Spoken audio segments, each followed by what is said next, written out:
madzi kusandutsidwa kukhala waini. Muli bwanji kwina kulikonse kumene muli? Ino ndi Gospel Malawi, khalani omasuka. Ndipo lero tikhala tikukambirana nkhani imene ndiyotchuka ku chipangano chatsopano mu Baibulo. Nkhani ya lero ikutitengera pa Yohane 2 verse ya 1 kukalekera pa 12.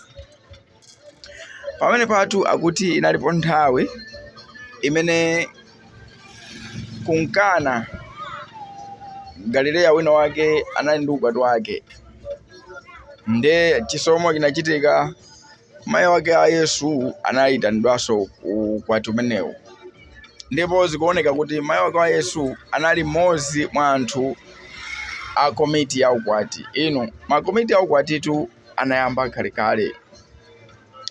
Ndakuti Yesu Khristu monga mwana wa muzi nayenso anasendera ukwati umenewu. Chopasa chidwi nchoti Yesu Khristu amene amafika kuti vinyo amene amagwiritsidwa ntchito pa ukwati umenewu anali atatha. Ubwino wina onena kuti mukakhala pa khomo anthu nkumakuziwani, mayi ake a Yesu anali akumuziwa bwinobwino Yesu kunena kuti Yesu ndi mwana wa Mulungu, ndipo Yesu mwa iye muli kuthekera. Akuti chimene chinachitika nchoti mayi ake a Yesu anampeza Yesu kumuwuza kuti mwachita bwino mwabwera chifukwa ndiye pano vinyo watha. Akuti Yesu sanangofikira kungozionesera kuti ineyo ndili ndi mphamvu, ndili ndi kuthekera kupanga chilichonse. Ati iyeyo anayesa kuzibisa nkuwafunsa mayi ake kuti mzimayi iwe ndili ndi chani ndiwe? Inetu nthawi yanga sinakwane.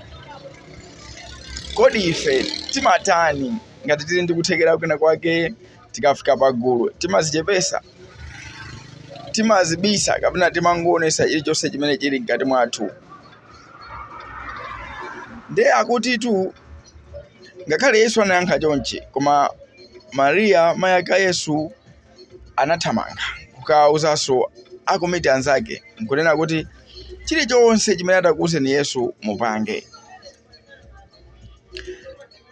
Mariya akutiphunzitsa chani? Akutiphunzitsa kukhazikika maganizo, kusatekeseka, kuziwa kunena kuti chilichonse chimene akuchifuna nchotheka makamaka tikamuuza Yesu Khristu.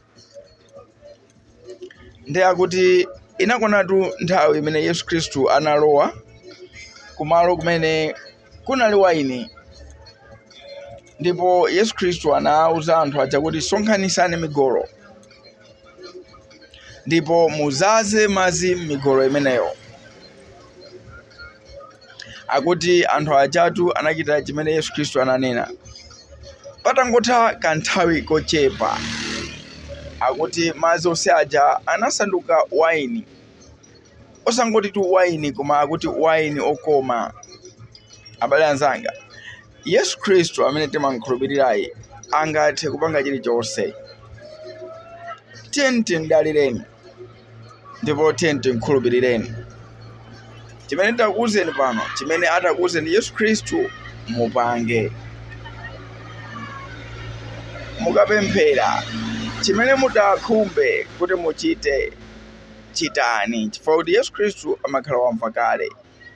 Mukhale ndi tsiku labwino kufikiranso takutengerani vesi ina.